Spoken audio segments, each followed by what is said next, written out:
బహుభార్యత్వం కారణంగా హిందూ ఆడపిల్లలు చివరికి మత మార్పిడికి గురై గిరిజన ప్రాంతాలలో ఆ, బహు సంతానానికి కారణమవుతున్నారు.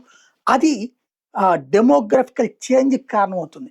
గిరిజన ప్రాంతాలలో ప్రేమ పెళ్లిళ్ల పేరుతో బంగ్లాదేశ్ నుంచి వచ్చిన వాళ్ళు ప్రారంభించినటువంటి జన మార్పు అన్నది చివరికి దాదాపు 20-25 నియోజకవర్గాలలో హిందువుల సంఖ్య తగ్గిపోయి ముస్లింల సంఖ్య పెరిగిపోయింది. డెమోగ్రఫికల్ చేంజ్ జరిగిపోయింది.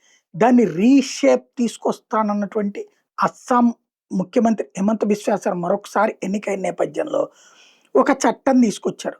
ఒకటి కంటే ఎక్కువ సార్లు పెళ్లి చేసుకుంటే 7 ఏళ్లు జైలు శిక్ష పడే బిల్లు ఆమోదం పొందింది.